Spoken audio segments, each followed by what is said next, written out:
This is Pet Life Radio. Let's talk pets.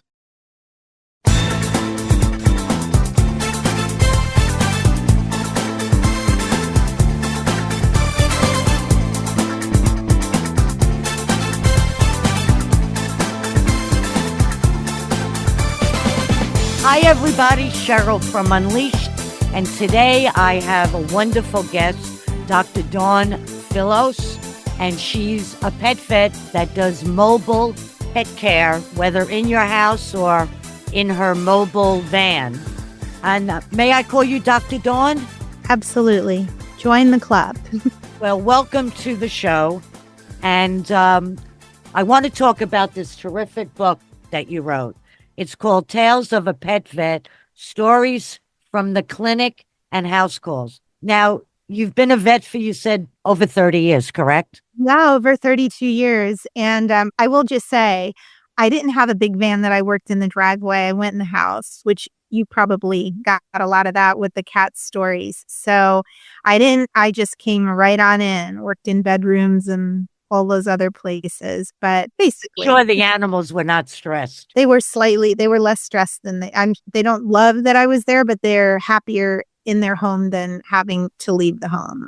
My first boyfriend years ago in upstate New York, he was a mobile pet. He had a van. Really? And when he used to come down to Long Island and check my cats, even just bringing in the bag, he disappeared. The smell, they know. I'm convinced they just recognize the sound of my car and they would try to hide when I pull in the driveway. They get so good at knowing I'm there. Or they hear us on the phone scheduling the appointment and they try to hide. How did you end up? Because, in your career, you did work at offices.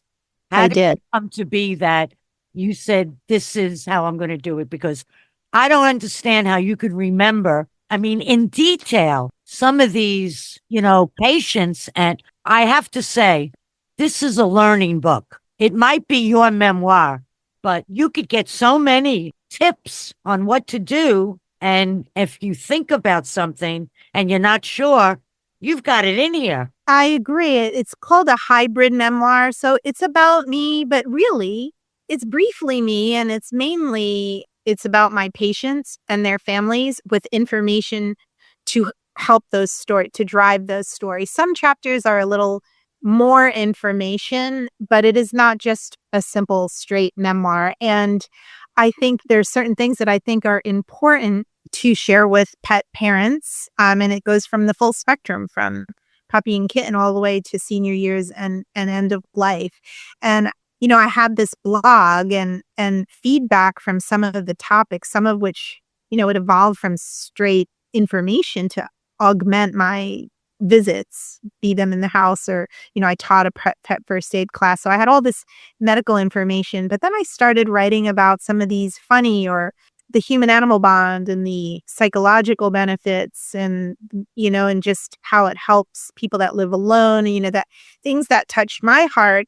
Apparently, really, I got a lot of feedback and asking for more of that. And I thought this would be helpful to share in a book. And some of the information that I really wanted to make a point of to clients, such as, in the emergency chapters, err on the side of caution, act early. But for the most part, they're this range of stories with information as well, I would say. You tell me if you agree, but that was sort of how it Definitely. And I agree with you. I do not like the retractable leashes.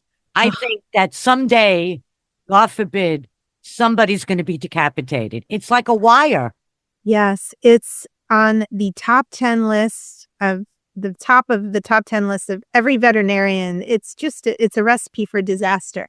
And what happened to me in the book, I talk about how I was dragged. If I had been 30 years older, we would have had a very different issue. I would have broken a hip, at least a hip. So yeah, they are a real problem. And that is one hot topic that I dared go into in the book because it means it's that important to me to spread the word and hopefully enough people will read it. And I don't think those companies are big fans of me, but.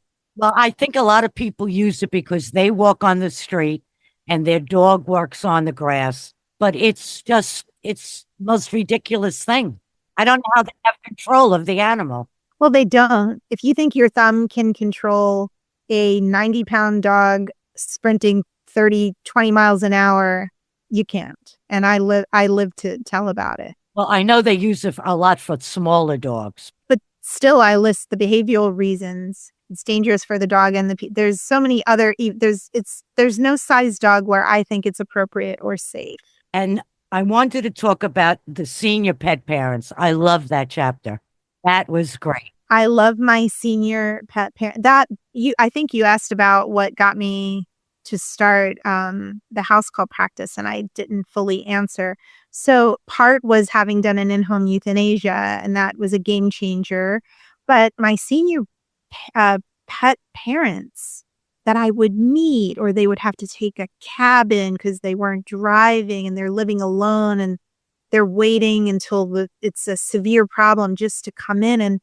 And it just broke my heart. It's like, I wanted to be there for them. And I ended up finding so many of these pets were just not going to the vet at all. Many of them were cats, but not only.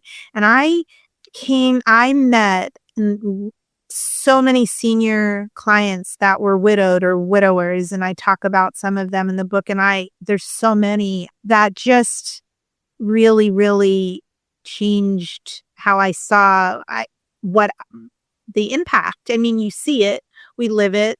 Not that when you're young, it's not important, but these people, this is their only kind of companion for sometimes days or weeks. I mean, they're really living alone. Families, live in another state.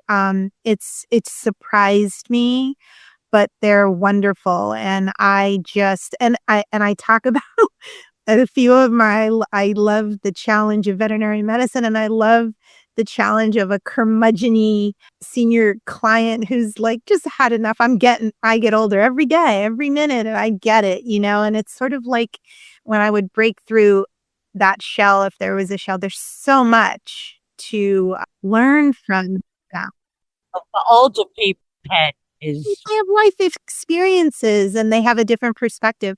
And I talk about the pet trusts. And actually, I had a post about pet trusts on my blog, and I got phone call after phone call from people that were calling on behalf of their parents. And I became their mobile vet, which is why I had so many senior clients. And because at the time, there weren't many in my area, there were barely any mobile practices. So people really wasn't on their radar, and it became on their radar. And I had a very large number of senior pets in all these facilities and standing homes, and it was eye-opening. And they really I just think of them all the time. I used to lay in bed wondering, I wrote a blog about it, like worrying about them, like, how are they doing? How is their pet doing? I made some relationships that really affected me. And I love my senior clients. I miss that. During COVID, it must have been very difficult. It was very difficult. And I would sit there, I can't tell you how many people, I had to pick and choose because, I was with my family and I'm like, listen to this voicemail.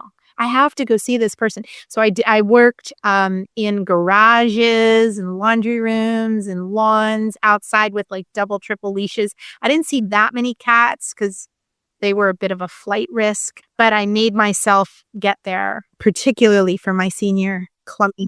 And now, are you retired or are you doing, light care? Light care. I'm trying to write more and do more teaching or more writing. I do some relief work. I've been a little busy with the book the last several months. I need to get back to focusing on my blog and hoping to do some more sort of writing and teaching about these subjects, because I've done some medical mysteries and different things, but I would love to be able to stay in touch with people who are interested, who have medical questions, but also talk about the human-animal bond, which is another passion of mine. And So we'll see if I have an opportunity. I also feel strongly, because I have a social media platform, it's very frustrating to see a lot of misinformation on social media. You go on Facebook and people are asking strangers, advice. And it's like, just call your vet, and I want to be what I call a reliable source of veterinary information online in a sea of misinformation. Just question the source. Just don't waste your time asking your neighbor, is this an emergency? Ask your vet. It's it's a no-brainer.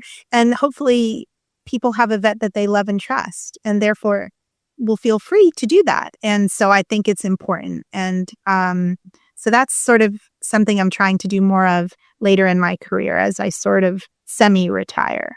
And I did look over the chapter of foreign bodies, because when I first got my dog, she ate all of my vitamins. Right. Oh yeah, right to the vet, because little did I know she had pica from being in a cage. But yeah, that somebody ate Gorilla Glue. That's a very bad. That's one of the top. I think I wrote it in that way in the book, that one of the top worst foreign bodies. It's such a really serious emergency. So that would harden, right? That would harden up. It hardens. It becomes a surgical emergency. There's complications. There's certain things that are easier to remove than others. That's not one of them. My top 5 foreign bodies are in there. I got the needles. My mother sews, and I'm always like, Mom, if your dogs swallow one of these needles, it's so bad. Peach pits. There are a lot of things. They go down, but they wreak havoc, can't come back up, get stuck, and then it becomes a surgical emergency. I know. I mean, I have to watch that with my dog everywhere we walk. The little acorns, she likes them, and they do come up. She throws them up, but it's scary because especially when you walk your animals at night, you can't see everything that's in the grass. You can't, and they see it, they smell it before it's too late. It's difficult to be quicker than they are sometimes. I try. I have treats. We all do. We're going to take a break. We'll be right back. You know the expression, cats have 9 lives. Well, what if you can give them one more? The Give Them 10 movement is on a mission to help give cats an extra life. How?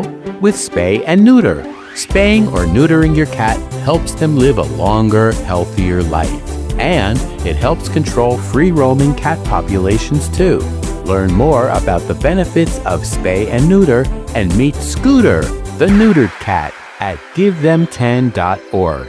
That's GiveThem10.org. Let's talk pets. Let's talk pets On Pet Life Radio. Pet Life Radio. PetLifeRadio.com.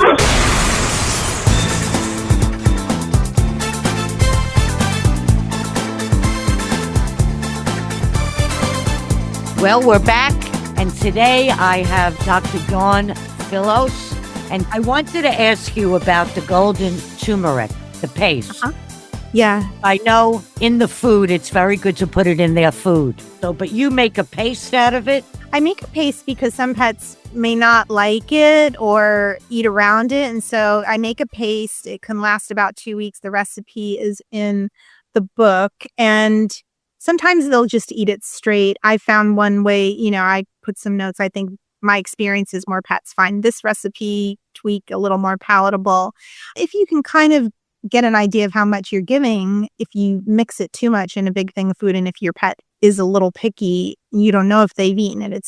It's an easier way for quality control, but you can also sneak it in a pill pocket if they will eat it, depending on how much they like. And it's good for them on a daily basis? Yeah, and you can work up to, and I think I have a schedule there that I would give it daily. You work up to, I would have them taste it, and then you sort of figure out if it's helping and the dose based on their weight and give it daily. What do you use it for? Well, it has anti-inflammatory properties. I use it quite a bit. I talk about Joel, who had arthritis. And I think the anti-inflammatory effects, which there's multiple, but for orthopedic inflammation, combined with other modalities of nutraceuticals and pain meds if needed, or depending on what your vet finds. But for my senior pets especially, it's a good way to augment some of those prescription and over-the-counter supplements in addition to managing them. Because, it's like a cocktail of things. Sometimes you have the perfect combination of meds and then things change or they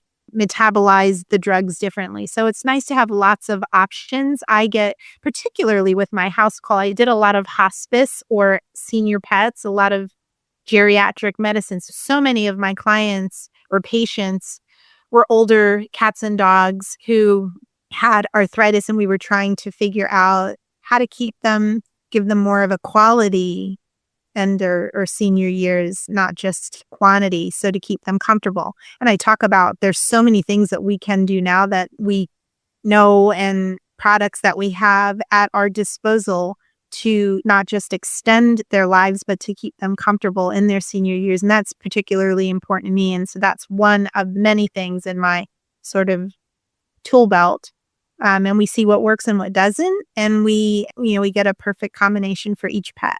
Each pet's different. You never know what's going to work with them or not, particularly, when they have cognitive disorder on top of it and they're pacing at night. So I don't know if you've ever experienced this, but, they're keeping you up at night. People are trying to give them a little sedative or a pain med that will sedate them a bit to help them sleep. So we give this during the day and this at night and this with meals, and it's a process. And what is that from? Just because they're getting older?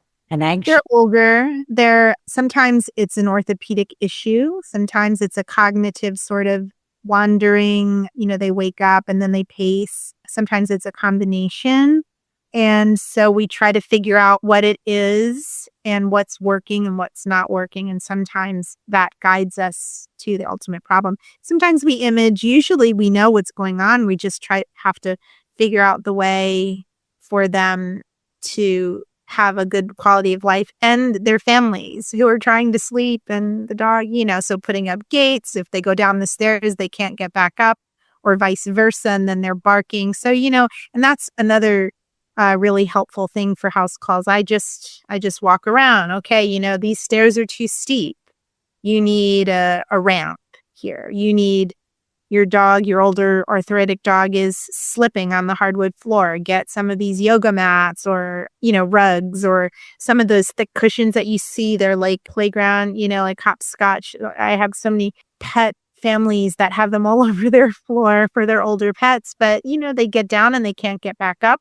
And then they irritate their arthritic joints and we're back to square one. So there's a lot of environmental management, dietary management, medical, and just, managing the house. I take my dog to the dog park, but I've read that animals that exercise, walks, run, it's better for their joints because it stretches them out. Like for us, if we just sat around all day, we would atrophy. And you don't want to suddenly start exercising an older dog who's arthritic. You want to do it gradually, but I explain, the most important thing. So you have these older joints that have arthritis in them and they're surrounded by muscle. And if people who don't use their muscle, or if they're in a wheelchair, for example, they have muscle atrophy. And then or these pets, if their muscle atrophies, they're now 100% dependent on these joints that are painful. They don't have the muscular support to help them bear weight. And so keeping muscle mass, keeping them active, not only keeps them loosened and their ligaments are mobile and working, but their muscle mass is maintaining. And I think mentally they're happier, physically they're happier, and exercise is good for all of us in moderation. And your pet, you know what they're used to. You can certainly build them up, but you also want to read their signs. If you go for walks and you're noticing they start to limp at the end of the walk or the day after or hours after, maybe step back a little.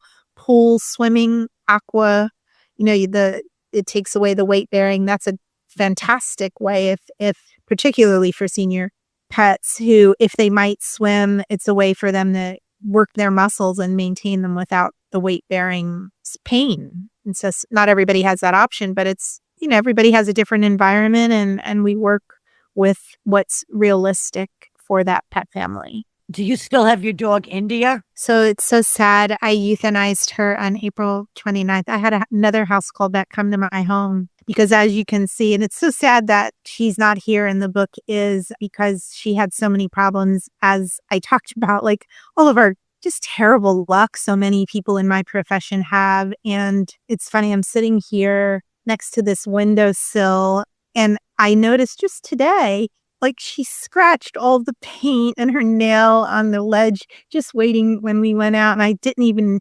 realize it was there until today. So she's with me in spirit.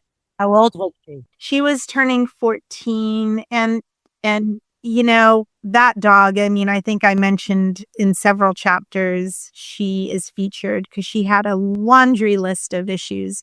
The one that what ended up, it was her pain, her spine and her disc. It wasn't her cancer. Well, it was her cancer came back actually quickly, but her heart disease that she was stable for 6-7 years. And that's a very important lesson because the minute that she went from, not needing meds to indications early with this cardiac ultrasound, which I really recommend, the minute you get them on pain meds, as soon as is indicated, and she didn't have any cardiac symptoms. It was everything else. So you learn from your pets. I also learned firsthand the benefits of acupuncture with her. That worked until it didn't. But ultimately her spine and arthritis and then the cancer came back with a bit of a vengeance. I'm very sorry for your loss.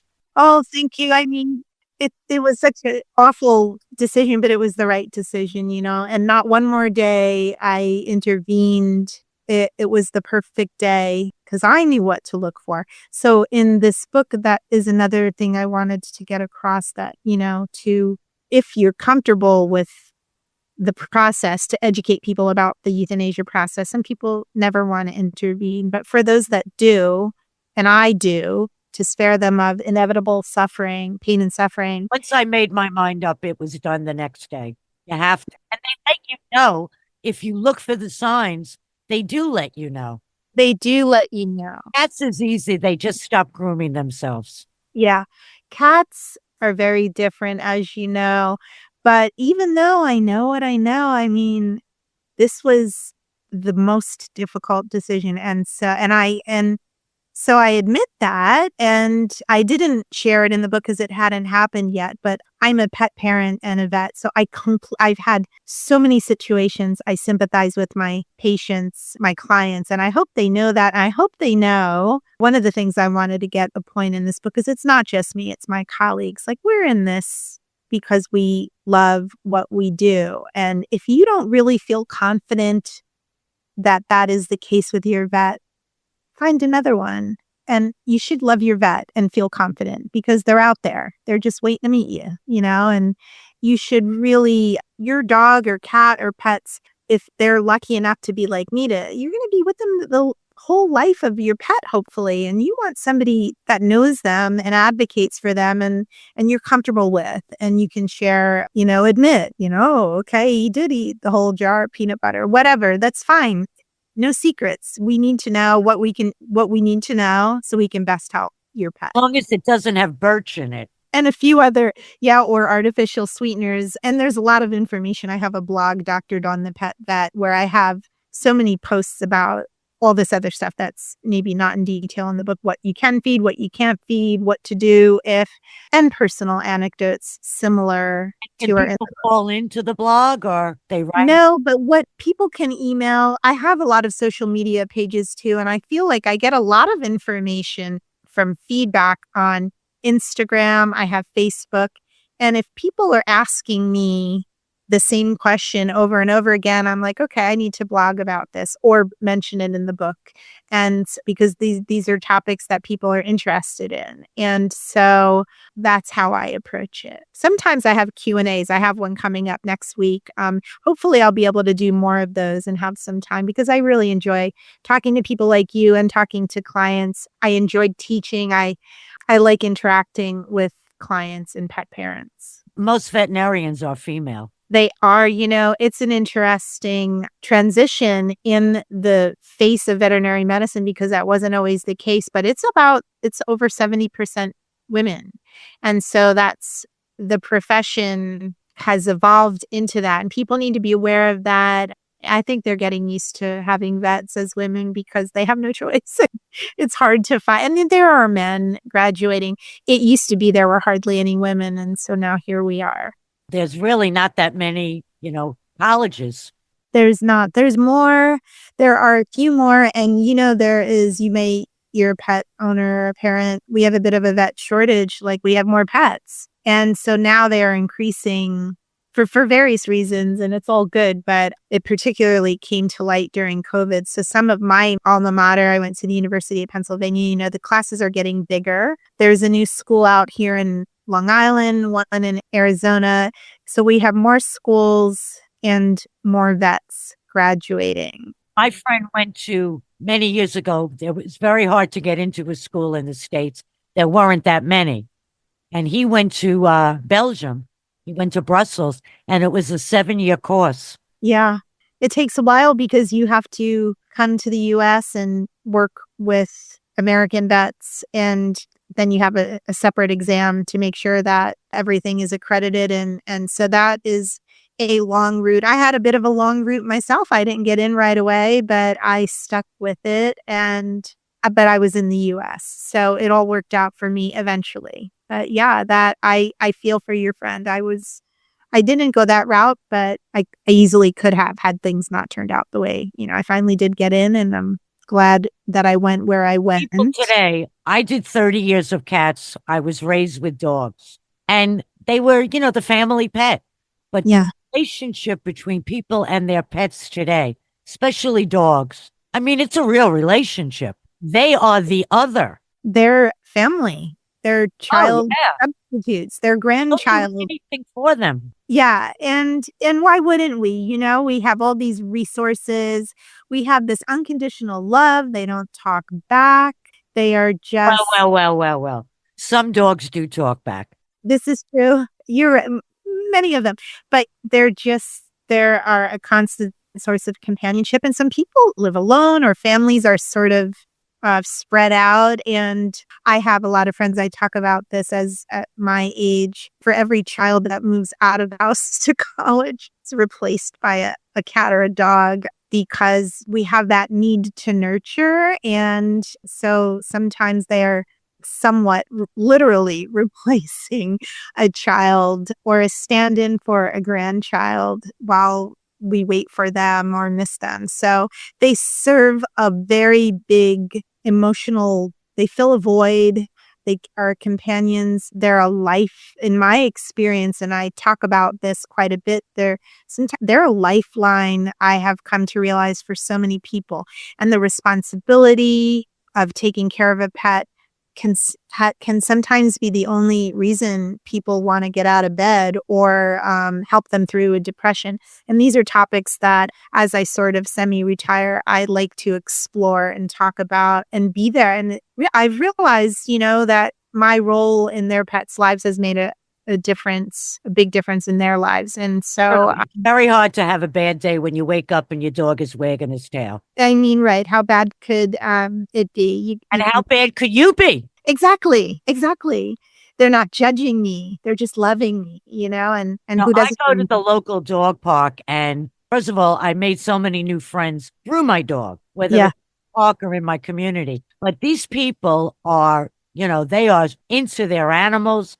I mean, we plan events, going to the beach, going to the pool, going to the lake. It's amazing. And and some have one, some have two. I have one woman at the park. She's got a big poodle. She has his hair dyed. Yeah, I see these people. It fascinates me. I was in JFK airport the other day, and I was running late, and I'm so angry that I didn't stop and take a picture. This French bulldog was polka dot, perfect painted polka dot. And I just was like, I should have stopped. And just any number of things that we can do for our pets. It's entertaining. Most of it's harmless. As long as the pet isn't stressed, it's a little over the top at time, but what's the harm, you know? No, I mean, it really is fun. And it's good exercise for us. It's social, it's exercise, it's, you know, it gets people out and meeting other people. You retire. Between my dog and golf, I moved to Arizona. I met so many people. Like, it's a great way to meet like-minded people, and the dogs get to make friends as well. How many people ring your doorbell that they need a vet? Well, they haven't done that so much, but that was a very big issue in when I had my house call practice. And so that is not an ideal situation. It's very rare. And when it happens, I'm happy to help because hopefully it's only for an emergency. Only for an emergency, and they've come. So yeah, why not? What else am I doing? I'm semi-retired. And so I have no issue helping people if I can. If I can, I tell them where to go, and people are where to go in a good place. Why shouldn't I? They're desperate and I can help them. Why shouldn't I? Tell our listeners your blog, and I'll post it when the show posts. Yeah, and I have Instagram as well. It's Dr. Dawn the Pet Vet, and you can subscribe. You don't have to subscribe, but it's good because once I start sending out the regular blogs, they'll come more regular. But there's about 12, 13 years of information on there already. There's recipes. There's veterinary info. I just made a big batch of dog bones. I'm bringing them to some of my author talks. It's canine tested, veterinary approved, and there's information, there's links for resources, legal advice on pet insurance and how to select it, all sorts of varied information. Wonderful. Yeah, I think it's helpful. You just have to go in the blogs and search, and there's all my book information as well. And again, the book is called Tales of a Pet Vet, Stories from the Clinic and House Calls. Dr. Dawn, I appreciate you being on. And I have to tell people, this book, this is a wonderful, lovely memoir, and you're going to learn a lot of things. I'm so glad. You didn't even get to your monkey. My monkey, yes, Willie. He is the beginning of a very long life and career of exciting variety that you can only have with pets. Yeah, and he's not even the most crazy, but I think that most people are interested in hearing about him. And that funny story about when I brought him to school, these reunions, I'm the girl that had the monkey. If anything, they remember me and my pet Willie. We'll have to come back and we'll have to do part 2. I would love to. Thank you so much for having me. It's been really fun, and I appreciate you taking the time. And I appreciate you being here. I want to thank my listeners. I want to thank Mark. And again, I want to thank Dr. Dawn for being with us today. Remember to live life unleashed. See you next time. Bye-bye. Let's Talk Pets, every week on demand, only on PetLifeRadio.com.